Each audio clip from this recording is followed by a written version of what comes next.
Welcome to the Relationship Unconscious podcast series. I'm Dr. James Tobin, a licensed psychologist and psychotherapist. My clinical practice is based in Newport Beach, California, and I work with individuals, couples, and families primarily on their relationship issues. I also conduct psychotherapy groups and interactive educational workshops on romantic relationship issues and parenting concerns. In this podcast series, Relationship Unconscious, I focus on how the mind's unconscious influences the way we think, feel, and behave in our relationships. Although we probably like to think our conscious intentions and desires determine how our relationships play out, unfortunately, that's not really the case. Freud established the significance of the mind's unconscious in determining many aspects of our intrapsychic and interpersonal lives, and since the time of his contributions, our knowledge base has evolved considerably. Drawing from all I've learned from my patients in 17 years of clinical practice, it's my hope that this podcast series will capture just how the unconscious impacts our relationships, and perhaps even more importantly, will help listeners navigate the mind's tendencies, especially those tendencies that hinder the attainment of healthy, fulfilling relationships. If you'd like to learn more about my psychotherapy practice, group and workshop offerings, and other services I provide, please visit my website at www.jamestobinphd.com. That's www.jamestobinphd.com, or email me at jt@jamestobinphd.com.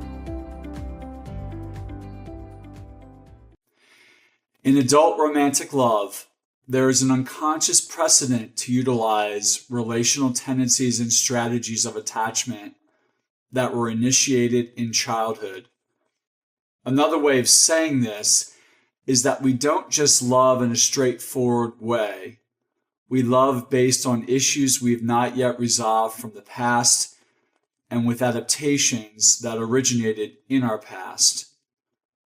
Narcissistic and codependent patterns in romantic love relationships are perhaps the best and most obvious example of how relational adaptations originating early in life continue into adulthood, and usually with profoundly negative consequences. Let me unpack this a bit. Early in life, even the first weeks and months, the infant forges an attachment bond with the primary caregiver, usually the mother, upon whom the infant relies for all of its needs. At the core of this bonding experience is the infant's reaching out for the caregiver, for warmth, support, empathy, and comfort, and the caregiver responds. Of course, there's never a perfect connection in which the caregiver responds exactly how the infant needs and wants. And under certain conditions, the infant's needs with regard to the caregiver may be responded to in ways that are profoundly inadequate. I'm not talking here about obvious trauma such as physical abuse, but rather more subtle misalignments in which the infant is left feeling not reflected by the caregiver. That is, the infant's emotional states and needs are not mirrored by the caregiver, nor appropriately managed.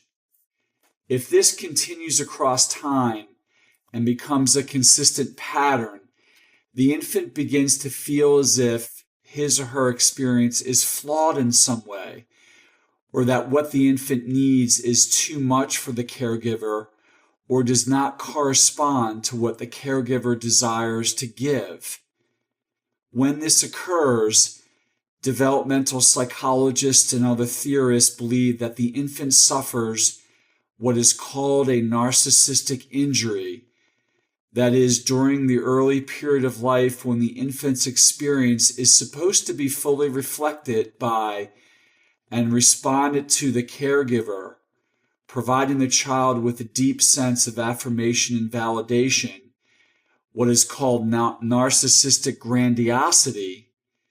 The infant in turn is left feeling narcissistically squashed, not being seen or validated as worthwhile, good, important, and of value. For the narcissistically injured child, it appears to be the case that what then develops is a psychological defensive strategy. Given the failed responsiveness of the caregiver, the child's mind forms an adaptation, a defensive style of relating to prevent further injury. This defensive style of relating originates in the incomplete or failed mirroring by the caregiver and takes shape in one of two distinct relational strategies. One strategy, the narcissistic strategy, is to simply give up needing anything from significant others in one's life so as never to be disappointed again by an invalidating response. This involves disconnecting from any dependency needs or mutual investment in others, and instead always seeking to elevate oneself over others and to criticize or disempower others so that the individuality and unique significance of others, what actually triggers narcissistic vulnerability in a narcissist, can be reduced or eliminated. The other strategy involves a kind of corollary position in comparison to the narcissistic strategy. That is, unlike the narcissist who attempts to diminish the importance of others while elevating oneself, the codependent strategy involves a commitment to appealing to the needs and wants of others while simultaneously sacrificing the needs of oneself. In essence, the codependent abandons his or her own needs instead of trying to get them met, and instead focuses all attention on complying with the other, endorsing the other, and censoring oneself in deference to the other. In the most severe codependent character structures, the codependent literally becomes the other, thinking and believing what the other thinks and feels, in essence turning into the other, much like what may occur in a cult, in which the cult leader implicitly or explicitly demands from his or her followers an overhauling and censorship of any expression of uniqueness or individuality, anything that deviates from the leader's contentions.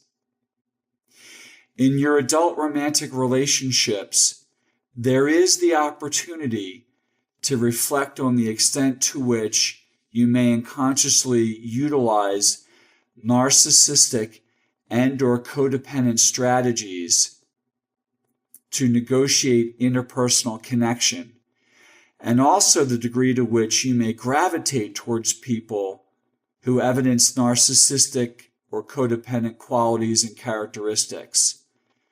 Most of us are never entirely narcissistic or entirely codependent. In fact, many of us fall somewhere on the continuum between narcissistic and codependent tendencies. And at certain times and under certain conditions, we may even adopt relational tendencies that are uncharacteristic of our dominant style. Nevertheless, to the degree to which you do utilize these relational styles, it is hard but profoundly fulfilling work to extricate yourself from these defenses and discover that relationships may be more manageable and fulfilling when more appropriate boundaries and acts of assertion are employed. employed. It is also the case that most of us, due to our childhood histories, seem to be drawn to people, romantically, professionally, who are themselves dominated by narcissistic or codependent tendencies. For example, if you've ever had a narcissistic director, manager, or boss you've encountered in the workplace, you are well aware of how difficult it is to work with such a person who must see in you not you, but them. Disembedding from personal and professional relationships with individuals like this is challenging and takes tremendous fortitude, but can encourage tremendous growth and self-affirmation.